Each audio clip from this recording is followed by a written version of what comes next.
The gleaming metallic walls of the Hegemony Council chamber reflected the soft blue glow from countless holographic displays. Admiral Tahan stood motionless, his weathered hands clasped behind his back as he studied the main projection. His silver uniform, adorned with the marks of countless victories, seemed to absorb the light around him. 3 unknown vessels had appeared at the edge of hegemony space. They were unlike anything Tahan had seen in his 2 centuries of service, sleek, dark shapes that moved with an odd grace through the void. Their design was both beautiful and alien, lacking the typical crystalline structures that marked most spacefaring races. Another group of primitives seeking our blessing, no doubt. Representative Hansol's voice dripped with disdain. He was young for a council member, barely into his 1st century, and his arrogance matched his youth. The representative's ceremonial robes rustled as he approached the display, waving his hand dismissively through the hologram. "These readings suggest otherwise," Tahan replied quietly. "Their drive signatures are unusual. And look here," he pointed to a data stream. "Their communication methods are highly sophisticated."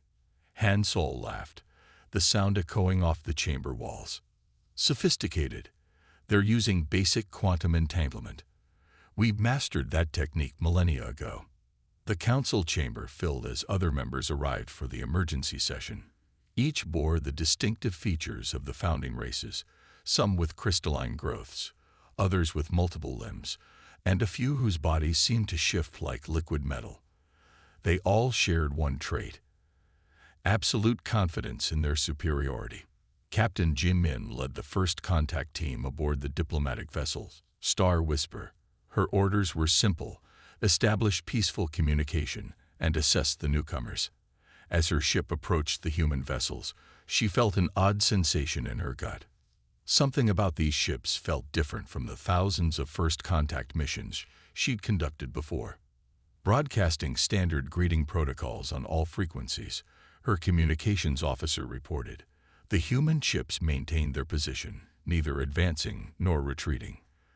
Their response came quickly, a complex series of mathematical equations that proved their intelligence and desire for peaceful contact. Jaemin smiled. This was going well. Too well. Back in the council chamber, Admiral Kang burst through the doors, his crystalline features catching the light and sending rainbow refractions across the walls. "We've discovered something," he announced, his voice filled with a mixture of triumph and contempt. "These humans have established an unauthorized mining colony in the Proxima sector." The chamber erupted in outrage. The Proxima sector had been claimed by the hegemony thousands of years ago, though they had never developed it. The idea that some upstart species would dare to settle there without permission was unthinkable. "This is perfect," Hansol declared, his eyes gleaming. "We can use this to demonstrate our power. Show these humans their place in the galaxy." Admiral Tahan stepped forward. "I advise caution. We know nothing about their true capabilities. The mining colony appears peaceful. Are you suggesting we allow this insult to stand?" Kang interrupted. "These primitives must learn respect." The council voted quickly, their pride overwhelming any sense of prudence. Admiral Kang was given command of the response fleet, 15 warships, each capable of destroying a small moon. They would make an example of these humans. The mining colony was small, home to just over 3,000 souls. They had no military defenses, no warning systems. They were scientists, miners, and their families, seeking nothing more than to understand the universe around them. The hegemony fleet emerged from hyperspace above the colony. Admiral Kang didn't bother with warnings or demands for surrender. His ships opened fire, their energy weapons turning the colony's dome into molten glass. The atmosphere vented into space, carrying with it the screams that no one could hear. In the council chamber, they watched the destruction through live feeds. Most smiled, satisfied that order had been maintained. But Admiral Tahan noticed something odd in the final moments of the transmission, a small device that launched from the colony just before its destruction. A message pod, racing through space at impossible speeds. As the council celebrated their display of power, Tai-Han studied the readings from that pod. Its technology was like nothing in their database, and its speed, it had somehow accelerated to velocities that should have been impossible. That night, as the celebration continued, Tai-Han stood alone in his quarters, watching the stars through his viewport. He thought about the humans' first message, their elegant mathematical proofs, their peaceful approach. Something told him that the hegemony had just made the worst mistake in its long history. He was right. They couldn't have been more wrong about humanity. And soon, very soon, they would learn exactly how wrong they had been. The message pod from Proxima reached Earth in just 3 days. When its contents were revealed, the planet fell silent. 3,000 lives snuffed out without warning or mercy. Families torn apart by an alien force that saw them as nothing more than insects to be crushed.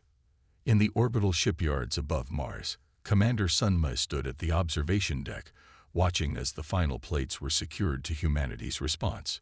The HSS Nemesis hung in space like a predator waiting to strike, a kilometer-long vessel of midnight black alloy that seemed to drink in the light of the distant sun. "Final systems check is complete," her assistant reported, handing over a datapad. "All weapons are green. The AI core is fully integrated." Sunli nodded, her expression grim. For 20 years, she had overseen this project in absolute secrecy. While humanity sent out peaceful exploration vessels and established small colonies, they had been building something else, something that would change the galaxy forever. The Nemesis wasn't just a warship. It was humanity's insurance policy against exactly this kind of situation. Its quantum engines could bend space in ways that defied conventional physics. Its hull was lined with materials that could adapt and heal like living tissue. At its heart sat an artificial intelligence more advanced than anything humanity had publicly acknowledged. Down in the ship's main hangar, Captain Da-hyun walked the length of his new command. His footsteps echoed off the metal deck plates as he studied every detail. He had been chosen for this mission, not just for his tactical brilliance, but for what he had lost. His sister and her family had been among those killed at Proxima. "Captain," a soft voice called from the air around him. It was ARIA, the ship's eye. "All systems are ready for your inspection." Da-hyun placed his hand on a nearby wall, feeling the slight warmth pulsing through the living metal. "Show me the weapon systems," ARIA. Holographic displays sprang to life around him, showing the ship's unprecedented arsenal. Quantum phase torpedoes that could bypass any known shielding. Gravity lances that could tear apart the fabric of space itself. Point defense systems that could track and destroy targets moving at near-light speeds. In the command center, the crew was assembling. Each member had been chosen not just for their skills, but for their resolve. Many had lost loved ones in the attack. All had sworn an oath of vengeance. The hegemony believes they know what humanity is capable of. Sunmai addressed the gathered crew. "They saw our peaceful ships, our simple mining colony, and they judged us weak. They don't know about the Nemesis. They don't know that we've been preparing for this possibility since we first looked to the stars." The ship's engines hummed to life, a deep vibration that resonated through every deck. In orbit around Earth, millions watched as the massive vessel emerged from its hiding place behind Mars. Its black hull seemed to ripple in the sunlight, the adaptive materials already beginning to optimize their properties. "We are not going to war," Da-hyun told his crew as they took their stations. "War implies a conflict between equals. This is retribution. This is justice." Aria's voice filled the bridge. "All systems are operating at peak efficiency. Quantum drive is spooled and ready. We can depart at your command, Captain." Da-hyun sat in the command chair, his fingers running over the neural interface controls. Through them, he could feel the ship's power, its readiness. The Nemesis wasn't just a vessel, it was humanity's fury given form. "Set course for hegemony space," he ordered. "Let's show them what humanity is truly capable of." The ship's quantum drive engaged, reality warping around it in ways that would make conventional physicists weep. The Nemesis didn't just travel through space. It rewrote the rules of what was possible. As they accelerated beyond known speed limits, Sunmai sent one final message to Earth Command. The sword has been drawn. May God have mercy on them, because we will not. The Nemesis vanished into the quantum realm, leaving behind a changed solar system. Humanity had maintained peace for as long as possible. They had reached out with open hands and peaceful intentions.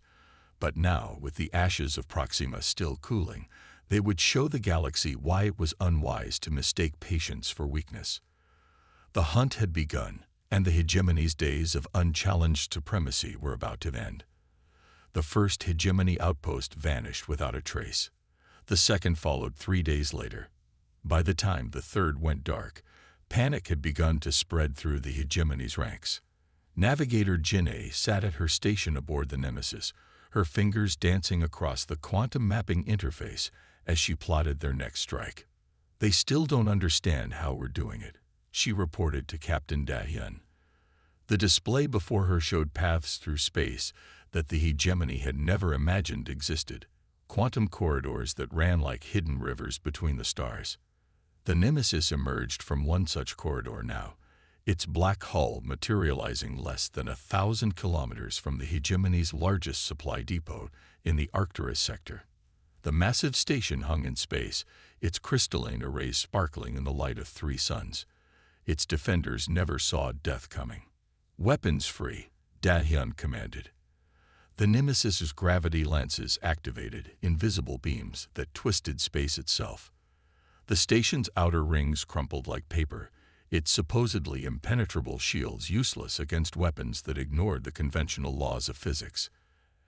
As the station broke apart, ARI had deployed the warning beacons, small, sophisticated devices that would broadcast their message for centuries.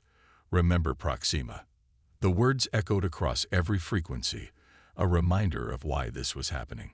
Fleet Commander Du Yun received the reports of each attack with growing dread. His reputation for tactical brilliance meant nothing against an enemy that appeared and disappeared at will. In his command center on the hegemony capital world, he watched as another red light winked out on the strategic display. "How?" he demanded of his advisors. "How are they moving without using the established hyperspace routes? How are they bypassing our most advanced detection systems?" Nobody had answers.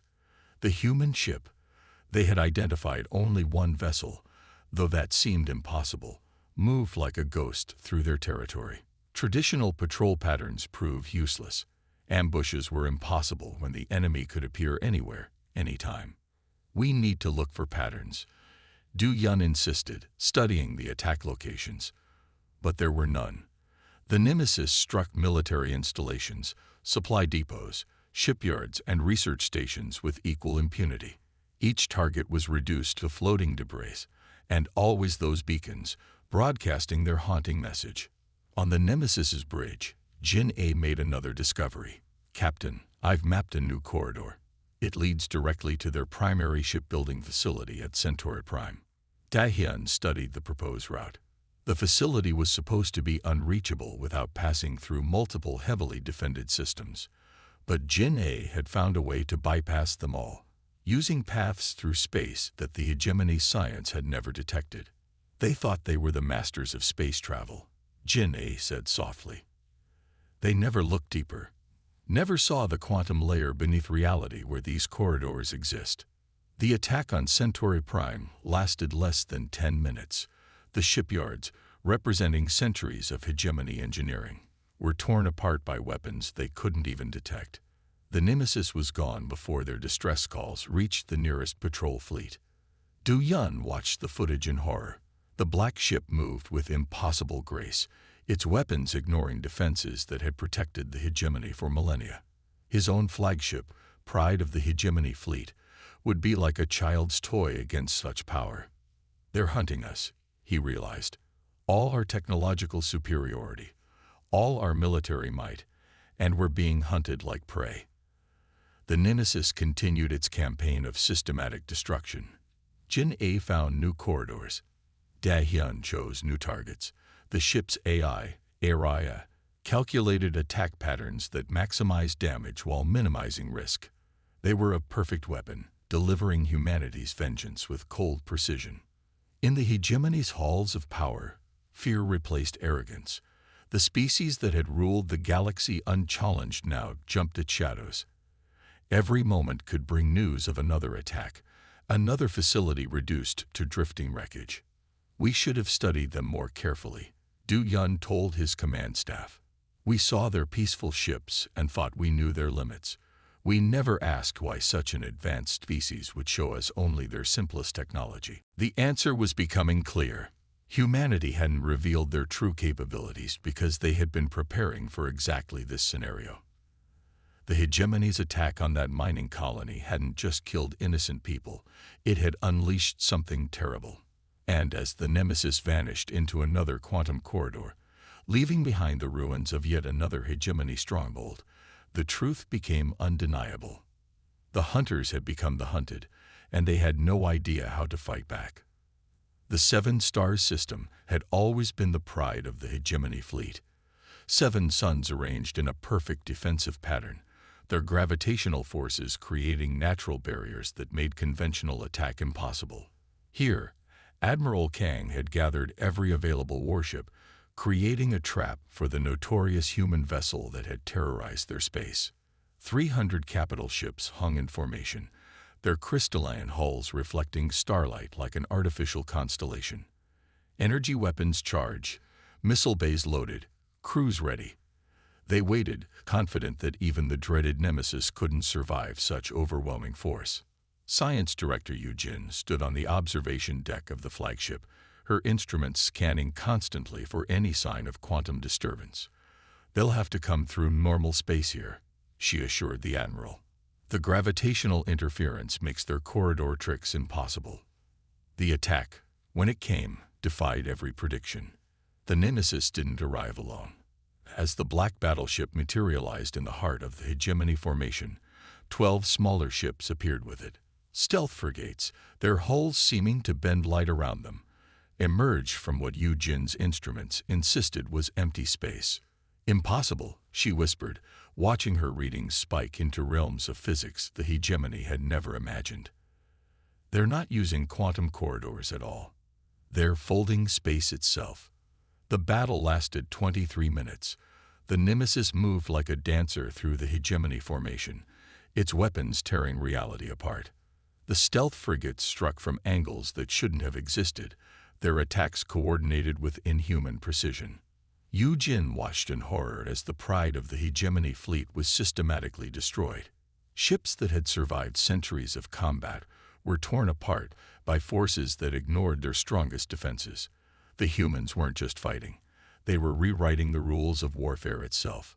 Their technology, she realized, furiously analyzing the data streaming across her screens. It's not just more advanced. It's fundamentally different. They didn't follow our path of development at all. They found another way. On the Nemesis's bridge, Captain Da Hyun coordinated with the frigate captains through AIA's quantum-entangled network. Each ship moved in perfect synchronization, their attacks flowing like water through the gaps in hegemony defenses. Target their flagship, Da Hyun ordered. Let them watch what's coming. The Nemesis's main weapon powered up, drawing energy from dimensions the hegemony hadn't even discovered.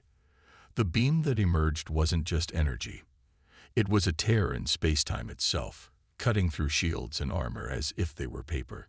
Admiral Kang's last transmission was cut short as his ship split in two, its crystalline structure shattering into a million glittering fragments. The remaining hegemony vessels broke formation, trying to retreat, but there was nowhere to run. In the aftermath, Yu Jin drifted in an escape pod, watching through its viewport as the human ships methodically eliminated the survivors. Her data recorders had captured everything. The truth could no longer be denied. We thought we were the pinnacle of evolution, she recorded in her final log. We thought we understood the limits of technology. But these humans, they saw possibilities we never imagined. Our greatest scientists were like children playing with toys compared to their understanding. The footage of the battle spread through hegemony space at light speed. Species that had lived in fear of hegemony power for millennia watched in awe as their oppressor's greatest fleet was reduced to drifting debris.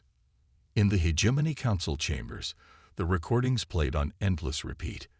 The counselors watched in silence as their invincible armada died. The arrogance that had led them to destroy that small mining colony seemed like a distant memory now. "We didn't just wake them up," one counselor murmured. "We showed them where we were vulnerable. And now they're going to make us pay for every life we took." The Nemesis and its escort disappeared after the battle, leaving behind their usual warning beacons. But this time, the message was different. Proxima was just the beginning. Jin's analysis, recovered from her escape pod, became required reading for every hegemony commander. Her conclusion was simple and terrifying. "We are not fighting a war of technology. We are fighting a species that has surpassed our understanding of reality itself, and they are very, very angry." The Battle of 7 Stars marked more than just a military defeat. It was the moment the hegemony truly awoke to what they had done. They had not merely provoked a powerful enemy. They had unleashed something their civilization had never encountered before, a species that had evolved beyond their comprehension, and the price of their awakening would be paid in full. On the crystal world of Kepler, the chains fell first. The native crystalline beings had served the hegemony for 10,000 years, mining their own world's resources for their masters. When the Nemesis appeared in orbit, they expected death. Instead, they received something unexpected: hope. Ambassador Minsio's hologram appeared in their central assembly, her image floating above the crystalline floor. "We come not as conquerors," she said, her words translated into the musical tones of their language. "We come to break your chains." The hegemony garrison never had a chance. The Nemesis' weapons reduced their fortifications to dust, while leaving the Crystal Folk's cities untouched. Within hours, Kepler declared its independence, and Minsio began her real work. "Your communication networks," she told the Crystal Folk leaders. "We can use them to reach others. There are more worlds waiting to break free." The message spread like wildfire through the hidden channels of subjugated species. The Nemesis had proven the hegemony could be defeated. Resistance movements that had stayed hidden for centuries began to emerge. In the Hegemony Council chambers, the crisis grew deeper with each passing day. Council member Yunho stood before his peers, his voice echoing off the ancient walls. "We must sue for peace while we still can. The humans have shown mercy to those who stand aside." Mercy. Warlord Taiwan spat the word like poison. "They destroy our fleets, turn our slaves against us, and you speak of mercy." His cybernetic eye glowed red with rage. "We must crush them, crush all who side with them." The council chamber erupted into chaos as centuries of unity shattered. Species that had been part of the hegemony since its founding chose sides. Civil war loomed on the horizon. Meanwhile, on the water world of Nautilus, Ambassador Minsio met with the resistance leaders beneath the waves. The aquatic species had maintained their secret organization for millennia, waiting for their chance. "The Nemesis will provide cover while you take the orbital platforms," she explained. "Once those fall, the surface is yours." Across the galaxy, the pattern repeated. The Nemesis would appear, destroy the hegemony's military presence, and Minsio would help the locals organize their new independence. World after world slipped from the hegemony's grasp. "They're not just freeing them," Yunho argued in another council session.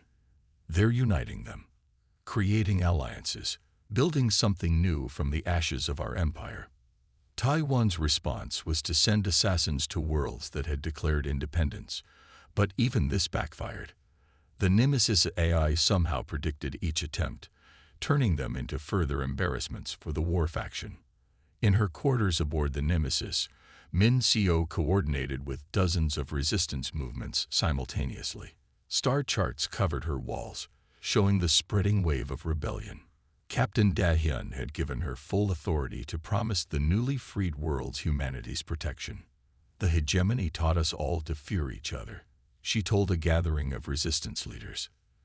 They made us believe we needed their guidance. But look how quickly we learn to work together when those chains are broken. The final blow to the hegemony's unity came when their own colony worlds began to revolt. Generations of second-class citizens within their own empire rose up, inspired by the success of others. Eun Ho made his final plea to the council. We cannot win this war. The humans don't want to destroy us. They want to end our dominion over others. If we continue to fight, we risk losing everything. But Taiwan would not listen. Better to die fighting than live as equals with our former slaves, he declared, gathering his followers to leave the council chamber forever. As the hegemony tore itself apart from within, Min Seo's network grew stronger. Former enemies found common ground in their shared desire for freedom. Trade routes reopened without hegemony taxation. Cultural exchanges began between species that had been kept separate for millennia.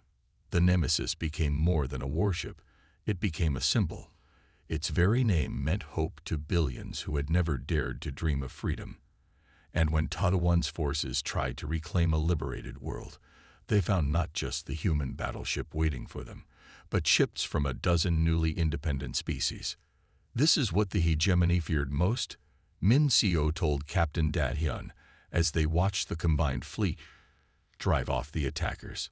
Not defeat in battle, but proof that their entire system was built on lies, that all these species could work together without their control. The chain was not just breaking, it was being reforged into something new, something that would change the galaxy forever. The hegemony capital world glowed like a jewel in space, its crystalline cities reflecting the light of 3 moons. Above it, Admiral Song had assembled the largest fleet in galactic history. 5,000 warships drawn from every loyal world that remained. This would be their final stand. Let them come, Song declared from his command throne aboard the dreadnought Eternal Glory. Here, we will erase our shame. Here, we will destroy the humans and remind the galaxy why we ruled for so long. The Nemesis appeared exactly where Song expected, emerging from quantum space directly in front of his fleet. But something was different. The black battleship's hull seemed to pulse with new energy, modifications visible along its length. Captain Da Hyun stood on his bridge, ARIA's displays showing him the overwhelming force they faced. Commence Operation Twilight, he ordered calmly. Transmit the signal. The signal pulsed out in waves that human scientists had discovered decades ago, waves that traveled through dimensions the hegemony had never explored. Across the galaxy, quantum receivers activated. Admiral Song laughed when he saw the single ship facing his armada. 5,000 against 1. He broadcast on all frequencies. Surrender now, humans. Even your mighty nemesis cannot survive these odds. Da Hyun's response was simple. We are not alone. Space itself began to tear open. Quantum ruptures appeared in a massive sphere around the hegemony fleet. Dozens, then hundreds of them. From each rupture emerged humanity's true fleet, ships that had been built in secret while the Nemesis drew all attention. Admiral Hejun's flagship, the Terra Triumphant, emerged from the largest rupture. 3 kilometers of advanced human engineering, it dwarfed even the Nemesis. Behind it came an endless stream of warships, each incorporating technology that had been refined through the Nemesis's campaign. All ships, battle formation, Hejun commanded. Remember Proxima. The battle began with a display of force that would be remembered for millennia. The hegemony fleet fired first, thousands of energy weapons creating a web of death that would have annihilated any conventional force. But humanity's ships weren't conventional. Their hulls absorbed the energy, redirected it, used it to power their own weapons. The Nemesis led the charge, its advanced AI coordinating the entire human fleet's movements with perfect precision. Impossible, Song whispered as the first wave of his ships died. Human weapons ignored shields, bypassed armor, struck from angles that shouldn't have existed. Each human vessel fought like the Nemesis now, using technology that made the hegemony's greatest achievements look primitive. The space above the capital world became a graveyard. Hegemony ships fell by the hundreds, their ancient designs helpless against weapons they couldn't understand. But they fought with desperate courage, knowing this was their last chance. Push forward, Somm ordered, directing his remaining ships into a spear formation. We die with honor. The Nemesis met them head-on, its weapons tearing holes in reality itself. Behind it, Hejum's fleet executed maneuvers that seemed to defy physics, striking from multiple dimensions simultaneously. Araria's voice rang through every human ship.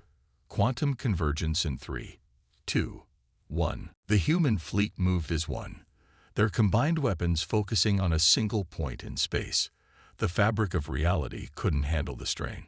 A quantum singularity formed in the heart of the hegemony fleet, consuming everything it touched. This is the price of arrogance. Dahyun broadcast as Somm's flagship was torn apart. This is justice for Proxima. The battle lasted 3 hours. When it ended, the hegemony fleet was gone. The capital world's orbital defenses lay in ruins. Humanity's ships hung in formation around the planet, their black hulls reflecting the light of victory. Admiral Hejun opened a channel to the planet's surface. Your empire is finished. Surrender and live. Resist and follow your fleet into oblivion. In the ruins of his fleet, Admiral Song's escape pod drifted among the debris. Through its viewport, he watched humanity's armada descend toward his world. Finally, he understood. The Nemesis had never been humanity's greatest weapon. It had been a test platform, preparing the way for this moment. Send the surrender signal, he ordered his remaining command staff. It's over. As the quantum ruptures sealed and the debris of battle cooled, survivors on both sides knew they had witnessed something unprecedented. The hegemony's 10,000-year reign had ended in a single day. The battle of the capital would be studied for generations to come. But its greatest lesson was simple. Never mistake patience for weakness, and never assume you know the full extent of your enemy's capabilities. The great hall of the new coalition sparkled under the light of 1,000 stars, visible through its transparent dome. Representatives from 300 species gathered here, on the neutral world of Terra Nova, to shape the galaxy's future. The crystalline architecture, aquatic chambers, and gravity-controlled zones ensured every species could attend in comfort. Representative Jisoo stood at the central podium, her voice carrying across the vast chamber. The former hegemony worlds sat alongside their one-time slaves, while Earth's delegation watched from their position of honor. The HSS Nemesis hung in orbit above, no longer a weapon of war, but a guardian of peace. We gather here not to create a new empire, Jisoo declared, but to forge a coalition of equals. The mistakes of the past must teach us, not bind us. Captain Yijun, newly appointed commander of the Nemesis, watched from his bridge as shuttles carried diplomats to and from the surface. The ship's black hull had been modified, strips of luminescent material now running along its length, transforming the once feared vessel into something beautiful. The ship's transformation mirrors our own, Yijun told his crew. What was built for vengeance now serves hope. In the archives beneath the old hegemony capital, historians from a dozen species worked together, piecing together the truth. They found the records of that first contact, the fatal moment of arrogance that had doomed an empire. Ambassador Sunwoo walked among them, helping to translate the ancient texts. Their greatest mistake, she explained to a young crystal being, was assuming that peace meant weakness. They never understood that humanity's extended hand of friendship was a choice, not a limitation. The coalition grew quickly. Trade routes reopened, but this time wealth flowed freely between worlds. Cultural exchanges flourished as species that had been kept apart for millennia shared their knowledge. Earth's technologies, no longer hidden, revolutionized everything from medicine to space travel. In the shipyards above Mars, where the Nemesis had been born, new vessels took shape. But these were not weapons of war. They were exploration ships, built with the combined knowledge of hundreds of species, ready to push into the unknown regions of space. We learned from the hegemony's fall. Jisoo told the Coalition Council. Power doesn't come from domination. It comes from cooperation, from combining our strengths rather than exploiting each other's weaknesses. The former hegemony species found their place in this new order.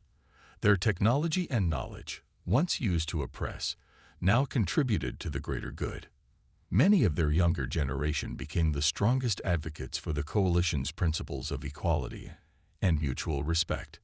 Captain Yi-jun ordered the Nemesis's AI core reprogrammed. Aria's combat protocols were replaced with diplomatic and scientific databases. The ship that had once brought terror now carried peace missions to the galaxy's farthest reaches. Remember Proxima, once a cry for vengeance, became a reminder of the price of arrogance and the value of peace. Schools across the galaxy taught the story not as a tale of humanity's military might, but as a lesson in the importance of respect and understanding. Ambassador Sunwoo's words to the Coalition Council became the new motto of the age. Hope is not lost when humanity arrives. It is lost only by those who stand against us. These words were inscribed in 1,000 languages on the Coalition headquarters walls. The galaxy entered a golden age. Species that had been enemies for millennia worked together to solve ancient problems. The quantum corridors that the Nemesis had used in war now carried trade and knowledge to every corner of known space. In the end, the hegemony's greatest gift to the galaxy was its own destruction. From its ashes rose something new, something better. A civilization where strength came from unity, not fear. Where peace was cherished because its alternative had been seen and rejected. And high above Terra Nova, the Nemesis continued its eternal watch, a reminder that hope and fear, peace and war, weakness and strength, all were choices. The future belonged to those who chose wisely.